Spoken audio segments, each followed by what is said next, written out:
بسم اللہ الرحمن الرحیم، السلام علیکم۔ خبر یہ ہے میں ہوں محمد اسامہ غازی۔ آپ سوچ رہے ہوں گے شازیہ کہاں ہیں؟ وہ اپنی مصروفیت کی وجہ سے آج نہیں کل انشاءاللہ آپ کے ساتھ دوبارہ ہوں گی، لیکن آپ کے لیے تسلی کی بات یہ ہے کہ سعید قاضی صاحب اور سمیع رحیم صاحب میرے ساتھ موجود ہیں، آپ سب کے پسندیدہ ایکسپرٹس۔ خبر یہ ہے آج جن خبروں پر ہم بات کرنے والے ہیں ان میں ایک بہت اہم بات یہ ہے کہ مسلم لیگ نون اور تحریک انصاف پھر آمنے سامنے ہے، لیکن اس دفعہ بات ہے شوکت خانم کی، جس پر بہت سے لوگ، تمام پاکستانی جو ہیں وہ انحصار کرتے تھے اور سوچتے تھے کہ ایک فلاحی ادارہ ہے، اس پر کوئی انگلی نہیں اٹھا سکتا۔ اب اس پر بھی بات ہو رہی ہے۔ آج ہم اس پر بات کریں گے، کیا شوکت خانم کو سیاست میں الجھانا چاہیے، ایسے فلاحی ادارے کو، اس پر بات کریں گے۔ اور ایک اور اہم بات ہے، اہم ملاقات ہے، جنرل ظہیر الاسلام ISI کے چیف اس وقت امریکہ کے دورے پر ہیں، CIA چیف سے انہوں نے ملاقاتیں کی ہیں۔ اس پر ہم دیکھیں گے کہ کیا اب تک جس بات پر امریکہ کو کوئی نہیں منا سکا، کیا جنرل ظہیر الاسلام اس میں کامیاب ہوں گے، کیا ڈرون حملے رک سکیں گے، اس پر بھی ہم بات کریں گے۔ آج کا ہمارا سوال یہ ہے، کیا خواجہ آصف کا عمران خان پر مالی بے ضابطگی کا الزام درست ہے؟ آپ فون کالز کیجئے، اپنی رائے سے ہمیں آگاہ کیجئے، اس پر بھی ہم بات کریں گے، آپ کی رائے بھی لیں گے۔ لیکن اس سے پہلے چلتے ہیں کہ ہماری آج کے جو ایکسپرٹس ہیں ان کے پاس کیا خبریں ہیں۔ جی سعید قاضی صاحب، آج آپ کی خبریں کیا ہیں؟ اسامہ، پہلی خبر تو جو میں نے منتخب کی ہے وہ ایک PFUJ کا، جو کہ ایک باڈی ہے جرنلسٹ کی، اس کا ایک مطالبہ ہے، اور وہ ہے سیکرٹ فنڈ کے حوالے سے، کہ جو قمرالزمان قاہرہ صاحب نے کچھ دن پہلے بتایا تھا کہ کچھ انہوں نے مالی اعانت کی ہے، مدد کی ہے کچھ نادار صحافیوں کی، مگر وہ ان کا نام نہیں بتائیں گے۔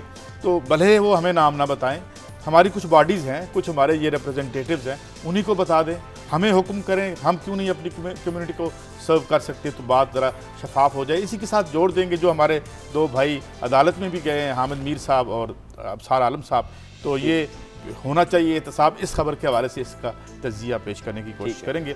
اور دوسری خبر بھی کم دلچسپ نہیں ہے، LPG کوٹا کا جو کیس ہے اس کو ٹیک اپ کیا ہے پبلک اکاؤنٹس کمیٹی نے، اور 4 جرنیلوں کا نام لیا ہے، منیر حفیظ صاحب کا، خالد مقبول صاحب، سعید ظفر صاحب اور بھی ہیں، کہ جی ان کو کیوں ٹھیکے دی۔ بڑا اچھا کام کیا ہمارے دوست ہیں گوندل صاحب جو کہ PAC کے ہیڈ ہیں، ہم ان سے یہ بھی استدعا کرتے ہیں کہ حضور جو سویلینز کو ٹھیکے ملتے ہیں اس کو میرٹ کیا ہوتا ہے، آپ کیسے کوالیفائی کرتے ہیں، کوئی ڈگری ہونی چاہیے کسی آدمی کے پاس، خاص مالیت اس کی، وہ اب ہم ٹھیکے کیسے دیتے ہیں۔ اور ساتھ اس کے ساتھ پبلک اکاؤنٹس کمیٹی میں ایک کیس پڑا ہوا ہے کہ 9 روپے من بننے والی LPG آخر عوام کو 120-140 روپے کی کیوں مل رہی ہے، اسے بھی وہ ٹیک اپ کر لیں تو ہم ان کے بڑے مشکور ہوں گے۔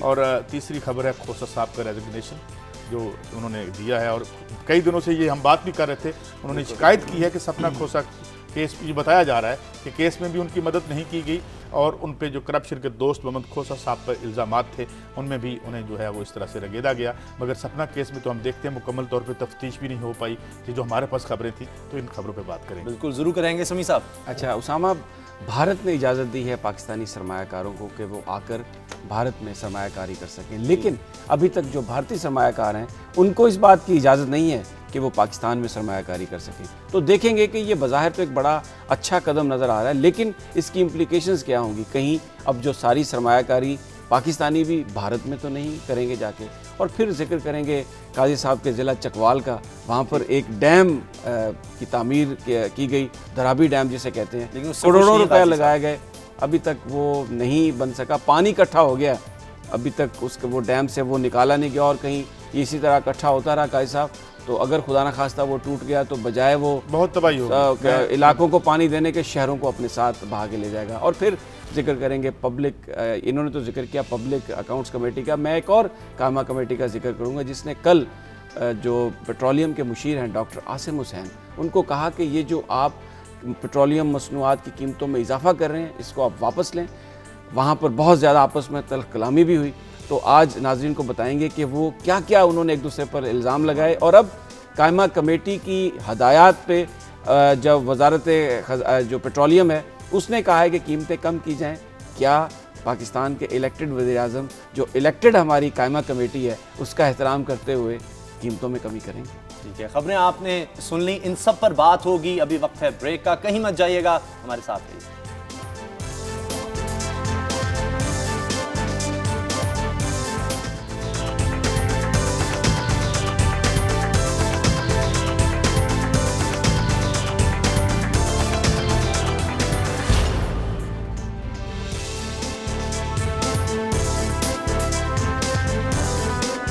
بریک کے بعد خوش آمدید۔ شوکت خانم اب خبروں میں آ رہا ہے، اور کوئی اچھی بات اس لیے نہیں ہے کیونکہ ایک سکینڈل سا بنا دیا گیا ہے. قاضی صاحب کیا یہ اچھا ہوا؟ دیکھیں پہلے تو ہم یہ دیکھیں کہ یہ کیا ہوا. کیا واقعی مطمع نظر یہ تھا کہ کسی ادارے میں کرپشن ہو رہی ہے اسے سامنے لے کے آنا ہے؟ یہ آخر جو کیا گیا کوئی بھی عمل آپ کرتے ہیں تو اس کی انٹینٹ ہم دیکھتے ہیں نا. تو انٹینٹ یہ تھی کہ بیسیکلی تھریٹن کیا ہے. یہ بات اب خود مسلم لیگ نون نے یہ بات کر کے ثابت کر دی ہے کہ وہ تھریٹن سمجھتے ہیں اپنے آپ کو پی ٹی آئی سے. اب آ جاتے ہیں حملے پہ. جو حملہ کیا گیا اس میں الزام یہ ہے کہ وہ تمام اکاؤنٹس جو وہ پبلک کر چکے ہیں ان میں سے ایک رقم جو ہے وہ وہاں خرچ ہوئی جو اس قانون کے مطابق نہیں ہونی چاہیے تھی. اس کا جواب بھی سامنے آ گیا. لیکن میں یہ سمجھتا ہوں کہ ہمیں ایز پولیٹیکل اینالسٹ یہ دیکھنے کی بات ہے کہ کتنا افیکٹو تھا یہ اٹیک پی ٹی آئی پہ. سم ٹائمز اسامہ صاحب یہ ہوتا ہے کہ میں آپ پہ اٹیک کرتا ہوں اور خود ڈیمیج ہو جاتا ہوں. جی تو یہ مجھے یہ لگتا ہے کہ یہ ہیں بڑے ذہین آدمی خواجہ آصف صاحب ماشاءاللہ, اور بڑا لفظ اور بڑی علم اور بھی لوگ ساتھ ہوں گے, ظاہر ہے اس پر تیاری کی ہوگی, کافی دن لگے ہوں گے, سوچا ہوگا. ایک سائیڈ پہ ان کے مشاہد اللہ بیٹھے ہوئے تھے, ایک سائیڈ پہ وہ جو بڑے آسان پتلی پتلی آواز میں گفتگو کرتے ہیں پرویز رشید صاحب, وہ بھی بیٹھے. اچھا اب اس میں سے ثابت کیا ہوا میرے لیے, میں نے رات کو بڑے غور سے سنا جی کہ حضور کچھ اقدامات کیے ہیں انہوں نے, مگر اس میں سے عمران خان کی جو فائنانشیل انٹیگریٹی ہے, غلطی کی بات تو ہوئی کہ بھئی ممکن ہے کوئی غلطی ہوگی ہو, مگر ایک بہت بڑا ادارہ انہوں نے کھڑا کیا, ان کے چیف ایگزیکٹو آ کے بیٹھے ہوئے تھے, تو بجائے اس کے کہ وہ ڈیمیج ہو پاتے, الٹا پروگرام میں نے دیکھا انہوں نے کہا کہ حضور ایک ادارہ بنا دی ہے غریب آدمی کے لیے. غریب آدمی کے لیے پہلے تو ادارے آئے ہی نہیں یہاں پہ, تو اگر یہ اس کو ہم رگید کے اس پالیٹکس میں لے آئیں گے تو یہ بیسیکلی جب ہم گفتگو کرتے ہیں دیانت ہونی چاہیے, یہ کہانیاں اور لفظ ہیں. ان کے پیچھے جب آپ کسی پہ پولیٹیکل ارینا میں اس اکھاڑے میں جب اٹیک کرتے ہیں تو اس کی وجہ صرف یہ تھی میرے خیال میں کہ انہیں انڈرمائن کیا جائے, الیکشن آ رہا ہے. اگر مجھ سے اگر آپ پوچھتے ہیں کہ وہ ہوئے تو میرا نہیں خیال ہوئے, کیونکہ ایک بات کھل کے سامنے آ گئی کہ ذاتی طور پر انہوں نے کوئی اس میں 1 روپے کا ہیر پھیر نہیں کیا, جو ابھی تک باتیں سامنے آئی ہیں, باقی تو قانون بتائے گا. تو میرے خیال میں میرا یہ غلط انویسٹمنٹ کی گئی. اس پر اسامہ جو آپ نے اپنے آغاز میں جو بات کہی نا کہ کیا شوکت خانم کو سیاست کی نظر ہونا چاہیے, اس وقت میں یہ نہیں اس بحث میں الجھنا چاہتا کہ انہوں نے کوئی پولیٹیکل مائلیج حاصل کیا یا نہیں. اس وقت بات یہ ہے کہ یہ دیکھنا زیادہ ضروری ہے کہ پاکستان میں بہت کم ایسے ادارے ہیں جن کی انٹیگریٹی پر کوئی انگلی نہیں اٹھائی جاتی تھی, جن کی فنڈنگ باہر سے لوگ بہت کرتے تھے. آپ نے اس کو بھی سیاست کی نظر کر دیا. یہ جو ایک بہت بڑا کوسچن مارک میرے نزدیک, یہ جو سوال کیا خواجہ آصف نے, ایک بہت بڑا کوسچن مارک مسلم لیگ نون کی سیاست پر آ گیا کہ کیا آپ سیاست میں جیتنے کے لیے کسی حد تک بھی جا سکتے ہیں. زکوٰۃ جس مہینے میں اکٹھی کی جاتی ہے اور یہ ادارہ زکوٰۃ پر چلتا ہے, فنڈنگ پر چلتا ہے, کس چیز پر اٹیک کیا کہ مسلم لیگ نون نے اس کی فنڈنگ پر. یعنی یہ ایک اس سے زیادہ جو میں یہ بڑا سخت ورڈ ہے منافقانہ, لیکن مجھے کوئی اور ورڈ مل نہیں رہا جو میں بولوں. نہیں قاضی صاحب مجھے یہ بات بتائیں کہ آپ یہ ایک تو یہ کہتے ہیں جی بڑا اچھا ہاسپٹل ہے, بالکل جی بڑا اچھا ادارہ ہے اور ہم یہ نہیں چاہتے شوکت خانم کو نقصان پہنچے, لیکن آپ یہ بات کر رہے ہیں کہ اس کی فنڈنگ کو مس یوز کیا گیا کہ جی زکوٰۃ اور فطرانے کے پیسے آپ نے استعمال کیے, جبکہ اس میں جو آفیشیل ورژن آیا ہے شوکت خانم ہاسپٹل کا, جو بیرون ملک سے آنے والے جو ترسیلات تھی, جو پیسے تھے, اس کے ذریعے اس کی فنڈنگ کی گئی ہے. تو اتنا بڑا الزام لگا دینا, جس سے آج کیا ہوگا, اب میڈیا اٹھا کے دیکھ لیجیے گا انٹرنیشنل, اس پہ شوکت خانم کا ذکر کیسے آئے گا کہ ایک ہاسپٹل جو منی لانڈرنگ کے لیے استعمال ہوا, ایک ہاسپٹل جس میں رانگ انویسٹمنٹ کی گئی. منی لانڈرنگ کا الزام نہیں تھا, وہ تو یہ انہوں نے بات کی, یعنی انہوں نے پراپرٹی میں انویسٹ کیا. نہیں اگر آپ نے کہا کہ آپ نے غور سے خواجہ آصف صاحب کی بات سنی ہے ساری رات کو, تو جو سب سے پہلی بات کی جس پر بحث ہوتی رہی وہ یہی شوکت خانم ہاسپٹل ان سے بار بار پوچھ رہا تھا کہ منی لانڈرنگ کہاں ہے, جن لوگوں کی ڈونیشنز ہیں ان کے نام ہیں, اور جو پیسے جس جگہ جو بے نامی اکاؤنٹ جس کو کہا جاتا ہے, وہ کوئی امتیاز صاحب ہیں, ان کے نام کا اکاؤنٹ ہے, بے نامی اکاؤنٹ نہیں ہے.